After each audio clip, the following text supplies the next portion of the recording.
So, Amnesty International have just released their yearly report on the state of the world's human rights. Who best to break it down than the big guy Jacob Rees-Mogg, a man who doesn't believe in paid holiday and denies climate change, a real man of the people. Let's look at what he has to say. To paraphrase George Orwell's Road to Wigan Pier, one sometimes get the impression that the mere words human rights draw towards them with magnetic force every fruit juice drinker, nudist, sandal wearer, nature cure, quack pacifist and feminist in England. And now Amnesty has decided that human rights are at greater risk in the UK. And if you look at their website, look at the front page of their website, it's all about what we get wrong and nothing about other countries. Excuse me if I don't take you at your word, Jacob. Might have a quick check of that, if that's all the same with you. So this is the front page of Amnesty International. So far, so good. International system unfit to deal with the global crisis, which is exactly what we saw during the pandemic. Scrolly, scroll.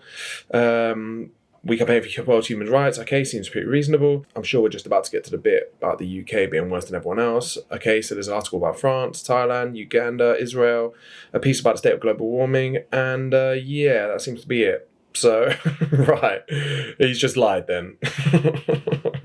All right, let's carry on. This is the most unutterable nonsense. England, Great Britain, the United Kingdom, through her long and distinguished history, has been an extraordinary force for human rights. How many people know that the Normans, when they conquered... The Normans? What are you talking about? Is this guy for real? So we're casually jumping back 1,000 years now. Actually got rid of the slave trade that the Anglo-Saxons had.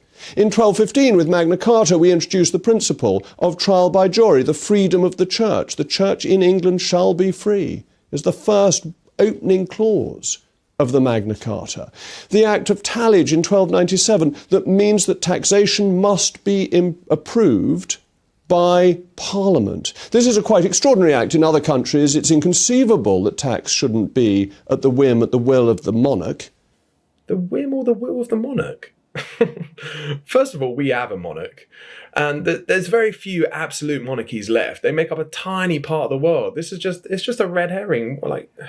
We make it by Parliament, by consent of the nation in 1297, and the Act of Tallage is still the law of the land.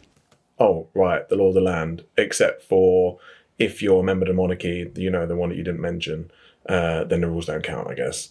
Now, in 1789, the French were still dealing with the ability of the French king to lock people up without any writ of habeas corpus to get them free. But then 3 years later, they abolished the monarchy altogether and chopped the king's head off. Conveniently left that bit out, didn't you, Jacob? We are the founding country of human rights. It is said that England is the mother of parliaments, and this has continued throughout the 20th century, where we have not only had our rights, but we've spread them globally. You're welcome. That we decided what our rights were very early on. We even developed a theory of them very early on. Sir John Fortescue, in the late 15th century, sets out the key point that the King of England is king under the law, whereas the King of France is the law. Oh, all right. How's that going? And not only do we do this for our own country, but we spread it to the world. We give it to our empire. Here we go. The charitable British Empire. What would the world be without us? Purely an evangelical mission to spread love and knowledge across the globe. And now you throw it back in our face, you ungrateful bastards. We provide the rule of law, democracy, efficient administration. We stop warring tribes. Warring tribes? What are you on about? Oh, you lot, stop fighting and get back to work. We're behind schedule. We have this extraordinary imperial story that brings human rights to the world. That is our contribution. And indeed, it used to be Amnesty's contribution, because that's what Amnesty used to do before it decided to go in for this self-abasement. Hold on. You can't go back 1,000 years and reel off all the good England has supposedly done and use that as proof that we're perfect. And in the very same breath, say, sure, Amnesty used to be good, but it's what they're doing now that's important. It seems to want open borders, people gluing themselves to motorways, and Russian judges allegedly blocking our legislation. I knew he'd try and crowbar Brexit into this somehow.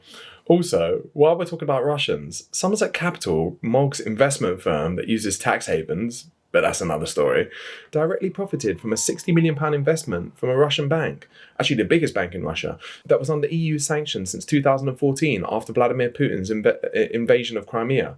In fact, they only offloaded their shares in 2022 when the heat got turned up.